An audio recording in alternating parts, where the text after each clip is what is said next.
नमस्कार दोस्तों, हर्षित द्विवेदी एजुकेशन द्वारा बनाया मॉक क्वेश्चंस फॉर प्रीलिम्स में आपका स्वागत है। मेरा नाम है विनीत सागर। 3 जून 2021 का इंपॉर्टेंट क्वेश्चंस चेक करते हैं। आगे जाने से पहले लेक्चर पर लाइक का बटन जरूर दबाइएगा। चैनल को अब तक सब्सक्राइब नहीं किया हो तो सब्सक्राइब भी कीजिएगा। हमें सपोर्ट करने के लिए आप चैनल के मेंबर बन सकते हो ज्वाइन बटन के through. Question number 1, consider the following statements with respect to model tenancy act. Which of the following statements are correct. Video pause कीजिए और आंसर बताइए। आई होप आपने आंसर किया होगा। No the answer is option B 2 and 3 only. Statement 1 गलत है। देखिए, model tenancy act के बारे में हर्षित सर ने सुबह कवर किया था।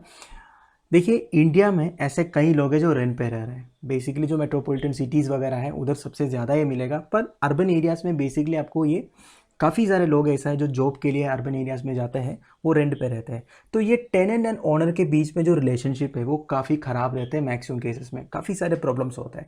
इसलिए काफ़ी सारे स्टेट्स ने अपने अपने लेजिस्लेशंस निकाला है ये रेंट के बारे में। अब सेंडर ने एक यूनिफाइड एक्ट लेके आ रहा है, मॉडल टेनेंसी एक्ट। ठीक है, अब देखिए बेसिकली जो रेंट प्रोसीजर्स है उसको थोड़ा और स्ट्रीमलाइन करने के लिए लाया है। इस एक्ट के अंडर सेपरेट रेंट अथॉरिटीज बनाया जाएगा, बेसिकली कोर्ट्स एंड ट्रिब्यूनल्स। इसी के लिए ये जो रेंट प्रॉब्लम्स है ये सॉर्ट आउट करने के लिए बनाया जाएगा। ठीक है, अब देखिए जितने भी स्टेट्स एंड यूनियन टेरिटरीज है वो ये मॉडल टेनेंसी एक्ट अडॉप्ट कर सकता है बाई एनैक्टिंग फ्रेश लेजिस्लेशन। ठीक है, जो एक नया लेजिस्लेशन लेजिस्लेटिव असेंबली में पास करके ये अपना सकता है, या जो एक्सिस्टिंग रेंटल लॉस है वो मॉडल टेनेंसी एक्ट के जितने प्रोविजन है इसके हिसाब से कर लो।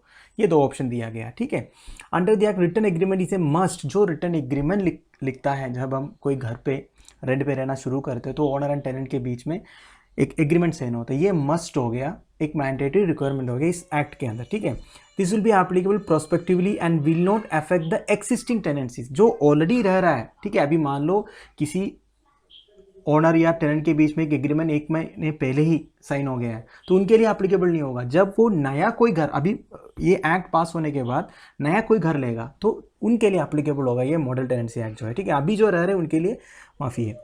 Rent and duration of tenancy will be fixed by mutual consent between owner and tenant. ठीक है, ये सब जो रेंट है, सिक्योरिटी डिपॉजिट जितना देना है वो सब वो एग्रीमेंट में लिखा जाएगा। वो तो पुराना प्रोसीजर भी वैसे ही है, थोड़ा और स्ट्रीमलाइन किया और कोई डिफरेंस नहीं है। ठीक है, हमारा स्टेटमेंट्स देख लेते हैं क्या लिखा है। Under the act return agreement is not necessary for new tenancies. इधर ही गलत हो गया दोस्तों। बाकी क्या लिखा है, नो लैंडलॉर्ड और property manager can withhold any essential supply to the premises occupied by the tenant. जितने भी एसेंशियल सप्लाईज होते हैं, इलेक्ट्रिसिटी, वाटर वगैरह हो गया, वो कोई भी ओनर मना नहीं कर सकते टेनेंट्स के लिए। ठीक है, तो ये सही है। Under the act separate rent authorities बनाया जाएगा, तो मैंने आपको बता दिया था। So answer is option B 2 and 3 only. Question number 2, which of the following are eligibility criteria for receiving the benefits under MNREGA scheme. Video post कीजिए और आंसर बताइए। आई होप आपने आंसर किया होगा। No the answer is option D 1, 2, 3 and 4। चारों statement सही है। देखिए दोस्तों, मनरेगा स्कीम आप सबको पता ही होगा, एक बेसिकली एक एम्प्लॉयमेंट गारंटी एक्ट है। 100 दिन का जो जॉब है वो सेंट्रल गवर्नमेंट सारे लोगों के लिए इंश्योर करके देते हैं। मतलब अगर किसी के पास और कोई जॉब नहीं है तो वो मनरेगा में रजिस्टर कर सकते हैं और साल में 100 दिन का एम्प्लॉयमेंट गारंटी गवर्नमेंट देता है। ठीक है, अब देखिए इसका एलिजिबिलिटी क्राइटेरियाज क्या क्या है। बेसिकली चारों एलिजिबिलिटी क्राइटेरियाज है। क्या क्या है, must be a citizen of India, बिल्कुल सिटीजन होना चाहिए इंडिया का। जॉब सीकर 18 साल का होना चाहिए मिनिमम जब एप्लीकेशन भरते हैं। Application must be a part of a local household, that is application must be made with local gram panchayat. आप जिस ग्राम पंचायत से बिलोंग करते हो उधर ही आपको अप्लाई करना है। ठीक है, काम के लिए। Applicant must volunteer for unskilled labour. देखिए दोस्तों, इसमें कोई स्किल्ड लेबर नहीं होगा। मतलब ऐसा कोई नहीं है कि कोई carpenter, gold Smith, black Smith, ऐसा कोई काम नहीं होगा। अनस्किल्ड लेबर करना होगा, साफ सफाई वाला काम भी आपको करना होगा। ठीक है, इसके लिए एप्लीकेंट रेडी होना चाहिए। ऐसा नहीं कि आप मनरेगा में रजिस्टर किए और काम करने के लिए गया तो बोलूंगा कि मैं ये काम नहीं कर सकता। ठीक है, अनस्किल्ड लेबर होगा, वो करने के लिए तैयार होना चाहिए। सो चारों ऑप्शन सही है, option D 1, 2, 3 and 4। Question number 3, which of the following are the entitlements under the Mahatma Gandhi national rural employment guarantee act. देखिए, मनरेगा के बारे में दूसरा क्वेश्चन है। जितने भी लोग मनरेगा में काम करते हैं उनके लिए कुछ एंटाइटलमेंट्स प्रोवाइड किया हुआ है गवर्नमेंट की तरफ से। वो कौन कौन सा इन चारों में से। वीडियो पोस्ट कीजिए और आंसर बताइए। आई होप आपने आंसर किया होगा। No the answer is again D 1, 2, 3 and 4। ये चारों जो राइट्स है दोस्तों, ये मनरेगा वर्कर्स के लिए गवर्नमेंट के द्वारा प्रोवाइडेड है। ठीक है, अब देखिए वैसे 10 एंटाइटलमेंट है। कौन कौन सा है। Right to get job card, right to demand work and get it. देखिए एक जॉब कार्ड होता है, जितने लोग मनरेगा में काम करते हैं ना, इनको एक जॉब कार्ड मिलता है। उस जॉब कार्ड में सब कुछ लिखा रहता है, उनके पूरे डिटेल्स और उनके क्या क्या राइट्स है। तो ये जॉब कार्ड रहने से जो वर्कर्स है वो एक्सप्लॉइट नहीं होगा, ठीक है। तो जॉब कार्ड एक ज़रूरी चीज़ है, इसकी राइट है। सारे मनरेगा वर्कर्स को जॉब कार्ड मिलने का अधिकार है। Right to demand work and get it. देखिए अगर मेरे पास कोई जॉब नहीं है तो मैं मनरेगा के लिए अप्लाई कर सकता हूँ और मेरा एक हक बनता है, मेरी राइट टू डिमांड। अगर अथॉरिटीज़ मुझे जॉब नहीं दे पाए तो कुछ दिन के बाद मुझे वो कॉम्पनसेशन देना होता है, ठीक है। तो right to demand work and get it होता है। राइट टू अनएम्प्लॉयमेंट अलाउंस, मतलब डिमांड करने के बाद अगर आपको मनरेगा में एनलिस्ट नहीं किया तो कुछ दिन बाद आप कंप्लेन कर सकते हो, मुझे अनएम्प्लॉयमेंट अलाउंस मिलना चाहिए, ठीक है। तो कुछ दिन बाद आपको 1/4 ऑफ जो अमाउंट है वो मिल जाएगा। कुछ और दिन बाद आपको आधा मिलना शुरू करेगा। बिना काम का अगर आपको बिठाएगा तो आपको अनएम्प्लॉयमेंट अलाउंस भी मिलेगा। Right to plan and prepare the shelf of project, जितना काम है, जो काम कहाँ कहाँ करना है वो सब आप प्लान कर सकते हो, जितना काम एक दिन में कंप्लीट करना है ये सब। Right to obtain work within radius of 5 kilometre of the village. देखिए आप हमारे विलेज में 5 किलोमीटर के अंदर काम मिलना चाहिए आपको। अगर 5 किलोमीटर के बाहर गया तो आपको एक ट्रैवलिंग अलाउंस भी दिया जाएगा, ठीक है। वर्क फैसिलिटीज, जब वर्क काम करते हैं उनकी जो बेसिक फैसिलिटीज़ है वो मिलना चाहिए। Right to receive wages within 15 days, काम करने के बाद 15 दिन के अंदर आपके अकाउंट में पैसे आ जाना चाहिए। अगर डिले हो गया उसके लिए कॉम्पनसेशन भी मिलेगा आपको। एंड ग्रीवेंसेस अगर कुछ है मनरेगा से रिलेटेड उसका भी आपका रिड्रेसल होगा। एंड सोशल ऑडिट आप कर सकते हो, ठीक है। मतलब जो मनरेगा में काम चल रहा है उसकी जो एलोकेशन है काम का या पैसे की कुछ चीज़ है उस बुक्स को आप ऑडिट भी कर सकते हो। इसको सोशल ऑडिट बोलते हैं, ठीक है। अगर आपको लगे इसमें कुछ करप्शन हो रहा है, ठीक है, तो ये सब आपकी एंटाइटलमेंट्स है अगर आप मनरेगा वर्कर हो, right. So answer is option D 1 2 3 and 4। Very important question, ध्यान दीजिएगा दोस्तों। Question number 4, the councils membership of UN human rights council is based on equitable geographical distribution. Which of the following region has the largest number of seats in United Nations Human Rights council? Video post कीजिए और answer बताइए।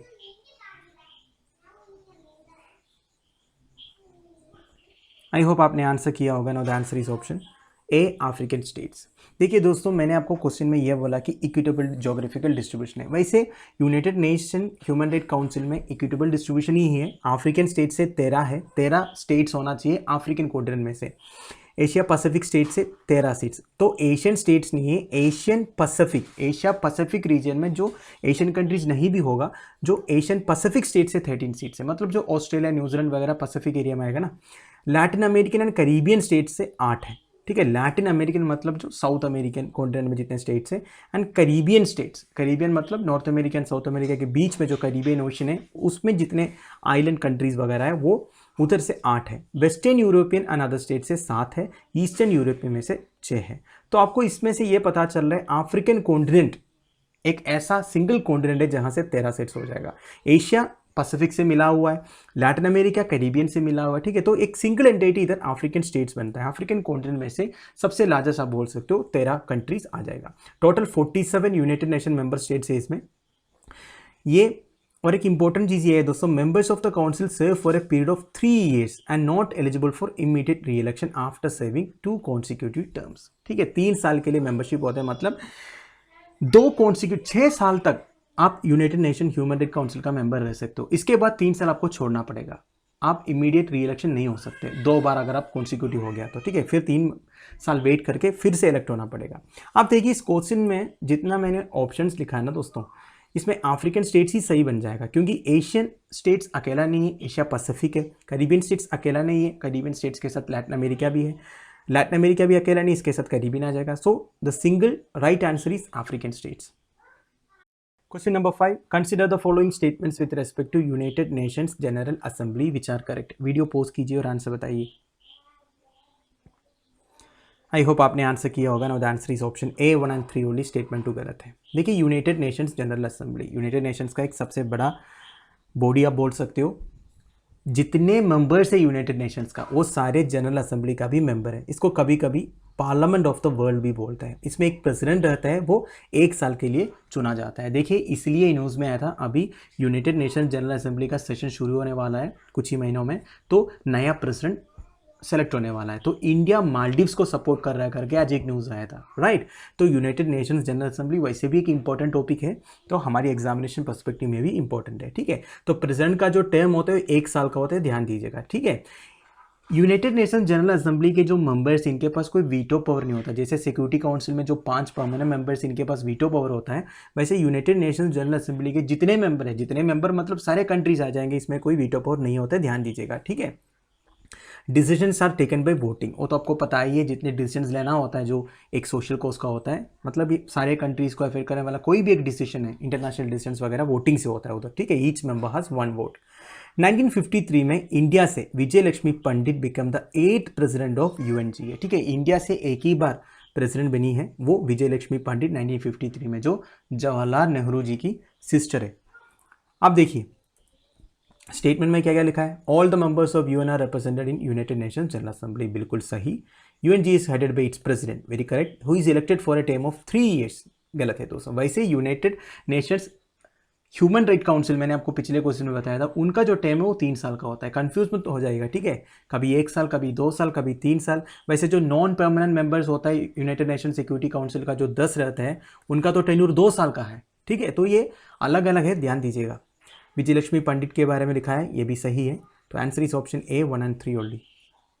Question number 6. The rare subspecies of the male co-class pheasant called the Pucratia macrolopha mayeri has been photographed for the first time in India. Consider the following statements which are correct. Video post कीजिए और answer बताइए। I hope आपने answer किया होगा ना। The answer is option A 1 only. देखिए दोस्तों, the Hindu में आर्टिकल आया था, मेल कोक्लास फेसेंट इंडिया में पहली बार फोटोग्राफ हुआ है करके, मतलब इंडिया में दिखने लग गया कोक्लास फेसेंट का मेल, ठीक है। वैसे कोक्लास फेसेंट इंडिया में कई हिमालयन स्टेट्स में दिखता है, वेस्टर्न हिमालय में, जम्मू एंड कश्मीर, हिमाचल, उत्तराखंड में, ठीक है। पर ये कोक्लास फेसेंट का मेल, जिसको मेयरी बोलते हैं, ये अभी पहली बार इंडिया में साइट किया है। दोस्तों 2-3 महीने पहले मैंने एक न्यूज़ कवर किया था मैंडरिन डक का, ठीक है, ये नॉर्थ ईस्ट में दिखा करके, ठीक है। मैंडरिन डक, ये भी आप ध्यान दीजिएगा, ये भी इंपॉर्टेंट है। आप देखिए स्टेटमेंट्स में केवल एक लिखा है, दूसरा गलत है। एक बार देख लेते हैं कोक्लास फेसेंट के बारे में। इसको resident bird of western Himalayas बोलते हैं। रेजिडेंट मतलब क्या होता है, उधर ही दिखेगा और बाहर दूर नहीं जाते, ये रेजिडेंट है, उधर ही रहता है, ठीक है।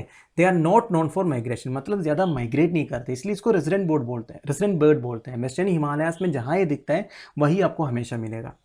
9 सबस्पीशीज है इसका, जिसमें 4 जो है Indian states of Uttarakhand, Jammu and Kashmir, Himachal Pradesh जैसे हिमालयन स्टेट्स में आपको दिखेगा। मेल सबस्पीशीज मेयरी जो है अभी तक चाइना एंड तिब्बत के बाहर नहीं दिखा था, तो पहली बार इंडिया में अभी रिकॉर्ड हुआ है।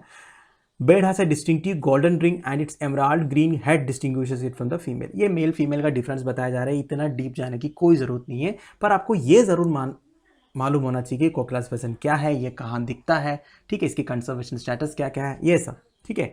सो हमारा स्टेटमेंट देख लीजिए, it is described as a resident bird for the western Himalayas, बिल्कुल सही। दे आर माइग्रेटरी बर्ड्स, इधर ही गलत हो गया, ठीक है। फिर सेंट्रल एशियन फ्लाईवे के बारे में बताया है। Central Asian flyway is also an important topic, कई बार एग्जामिनेशन में पूछा है, ये क्या है। सेंट्रल एशियन साइड से इंडियन सबकॉन्टिनेंट की तरफ काफ़ी सारे माइग्रेटरी बर्ड्स का रूट रहता है।